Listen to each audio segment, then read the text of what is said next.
Nah, oke teman-teman, kali ini saya akan kembali lagi yang membahas mengenai kabar terbaru dari timnas Indonesia. Dan di sini pun saya akan fokus ya mengenai pertandingan Indonesia versus Filipina. Ya, secara hasil memang kita sedikit kecewa ya bagaimana hasilnya, yakni imbang 1-1. Tetapi dari segi pola permainan ya, walaupun di babak pertama mungkin kita semua juga geleng-geleng kepala ya. Ada apa sebenarnya dengan timnas Indonesia? Dan ya, semenjak masuknya sosok Pratama Arhan, kemudian ada juga beberapa pemain seperti Witan, itu sedikit bisa merubah ya bagaimana pola permainan tim. Ya, tentu ini memang menjadi pertandingan kedua, dan secara klasmen kita berada di dasar ya. Dan kita melihat bahwa untuk peluang Indonesia masuk di runner up, ada beberapa hal yang memang kita harus evaluasi. Nah, salah satunya adalah di lini belakang. Dua pertandingan terakhir ya, ini saya objektif ya, saya tidak menilai bagus tidaknya semua pemain, baik pemain keturunan maupun pemain lokal. Yang pertama tentu saya melihat sosok Jordi Amat. Nah, Jordi Amat ini di dua penampilan ya bersama timnas Indonesia, itu menurut saya nilainya ya sedikit bagus ya, sedikit bagus. Karena memang ada beberapa hal ya atau kesalahan yang memang ia buat ya, salah satunya bagaimana dia blunder ketika on goal ya saat melawan Irak, dan itu memang sedikit ya merubah pola ritme permainan. Dan ya ketika melawan Filipina ya, Jordi juga sedikit melakukan kesalahan yang berujung gol ya, gol Filipina. Tetapi bukan masalah kesalahan ya, kita tidak mau mengungkit kesalahan, tetapi karena hal itu ya kita melihat memang pola permainan timnas dari segi mental itu sepertinya sedikit tegang dari segi cara bermain. Nah, dari beberapa kendala ya seperti Rizky Ridho juga kurang terlalu maksimal ya, dan juga ada beberapa pemain yang kurang maksimal seperti Asnawi. Ya, ini menurut saya gambaran ya bahwa sebenarnya Indonesia walaupun sudah diperkuat seperti sosok Jordi ya, kemudian juga ada Asnawi yang sudah bermain di Liga Korea, itu juga belum maksimal. Kerja sama tim itu belum terlalu terbentuk. Nah, ini menurut saya untuk PR di lini belakang, agar nantinya ketika melawan Vietnam ya di Gelora Bung Karno ataupun di JIS ini kita bisa perbaiki ke depan. Dan saya melihat di pertandingan saat ini ya, bahwa Vietnam itu kalah ya melawan Irak dengan skor 0-1. Di menit-menit akhir Irak mencetak gol, dan ini membuat posisi Vietnam ini mengoleksi 1 kali menang 1 kali kalah, sementara Indonesia ya itu sama dengan Filipina ya, ini 1 kali kalah dan juga 1 kali seri.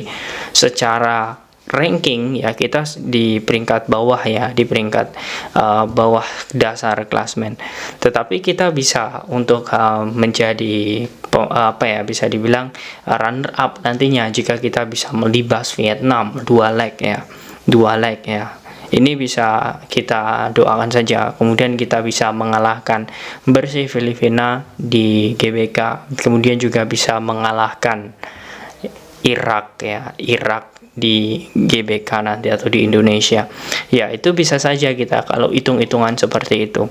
Kita bisa menjadi runner up asal kita ya di poin melawan Vietnam ini kita harus bisa mati-matian menang. Ini laga adu gengsi nantinya agar poin kita sama seperti itu. Semoga saja juga Irak pun juga mengganjal Vietnam nantinya ketika Vietnam berada di Basra. Karena ya menurut saya memang ini masih ronde ketiga.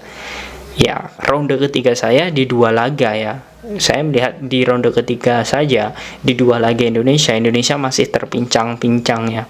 Dan ini memang harus segera dievaluasi oleh Coach Shin Taeyong karena sangat jauh sekali. Kalau saya melihat permainan Indonesia saat melawan Argentina itu sangat jauh sekali, teman-teman.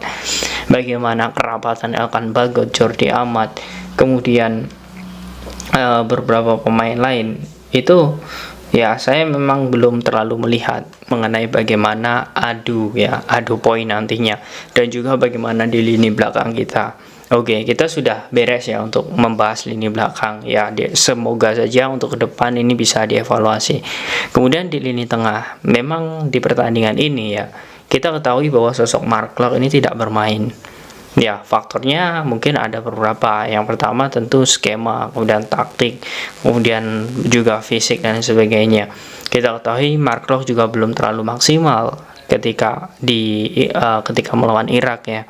Dan ya banyak sekali ya netizen yang memang dalam tanda kutip yang menyerang akun Instagram Mark Klok.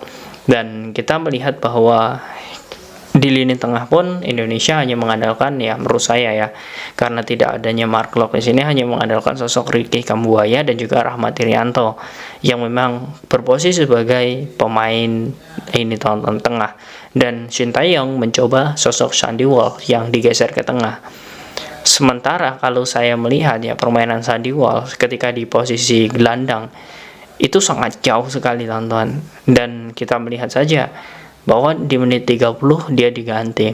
Agak aneh ya, menurut saya juga agak aneh karena memang Sandy Walsh dari segi permainan juga tidak terlalu buruk, tetapi lagi-lagi kita tidak bisa menyalahkan pelatih karena memang pelatih yang memiliki taktik sendiri, kemudian pelatih yang memiliki skema sendiri. Dan menurut saya juga keputusan Sintayong menarik Sandy Walsh ya dan menggantikan Witan itu ada impactnya ketika babak kedua ya, permainan timnas Indonesia semakin agresif ya. Dan menurut saya ini tidak ada lagi yang harus disalahkan dan perdebatan, karena saya melihat di media sosial saat ini banyak yang bilang ya penarikan Sandy Walsh ke bangku cadangan digantikan Witan itu sebuah blunder. Seharusnya Sandy Walsh itu bisa dipertahankan, pola permainannya itu sudah bagus, tetapi lagi-lagi ini adalah kebutuhan tim. Kita tidak boleh egois mementingkan satu pemain yang memang memiliki label bintang, tetapi ya kita harus hargai juga keputusan pelatih. Banyak juga yang bertanya kepada saya, "Bang, kenapa kok Asnawi dimainkan?" Dalam hal ini Asnawi kurang top performa di pertandingan ini, sedangkan Sandy Walsh itu sudah bagus. Apakah Asnawi ini adalah anak emas STY? Nah, itu banyak sekali di kolom komentar saya, ciutan-ciutan seperti itu. Tetapi lagi-lagi ini adalah keputusan pelatih, kita harus menghormati tonton ya, dan kita harus melihat bagaimana evaluasi ke depan. Kemudian untuk di lini striker ya menurut saya karena sosok Ricky Kambuaya kemudian Rahmat Irianto dari segi performa dan juga koordinasi kurang baik ya menurut saya di lini tengah ini. Jadi untuk sosok Rafael Struijk ya, kemudian Sadil Ramdhani itu juga terisolasi di lini depan sehingga kurang bisa berbuat banyak. Tetapi kalau dari segi penyerangan timnas Indonesia itu sudah tidak diragukan lagi. Itu semua sudah bagus sekali, dan ya ini perlu kita apresiasi bagaimana ke depan nantinya agar timnas Indonesia ini mampu lebih baik. Ya intinya seperti itu, kita harus bisa menang melawan Filipina, kita harus menang melawan Irak, dan 2 kali laga ya melawan Vietnam ya di GBK dan juga di Stadion Maidin Vietnam kita bisa menang agar kita bisa mengamankan di peringkat 2. Jika ini kalah ya, dari 4 laga ini kita kalah, ya menurut saya ini sangat berat karena Indonesia 1 kali kalah kemudian 1 kali imbang. Nah semoga saja tonton ya, ini kita lagi-lagi semoga saja sosok Jaidas, Ragnar, kemudian pemain lain seperti Nathan Choaon ini segera bergabung agar nantinya kita semakin lengkap dan Sintayong lebih mudah lagi. Walaupun dari segi adaptasi ya itu harus menyesuaikan lagi bagaimana pola permainan cepat Asia daripada pemain-pemain tersebut ya. Ya kita ketahui pemain-pemain Eropa ya, pemain keturunan ini sangat kadang ada yang cepat adaptasinya, kadang juga ada yang lama. Ya kita doakan saja semoga timnas Indonesia kedepannya itu lebih baik lagi. Nah, bagaimana menurut kalian teman-teman dengan skor 1-1 melawan Filipina? Apakah kalian yakin nantinya timnas Indonesia mampu lolos di ronde kedua untuk putaran perempat final kualifikasi Piala Dunia? Silahkan kalian tulis di kolom komentar.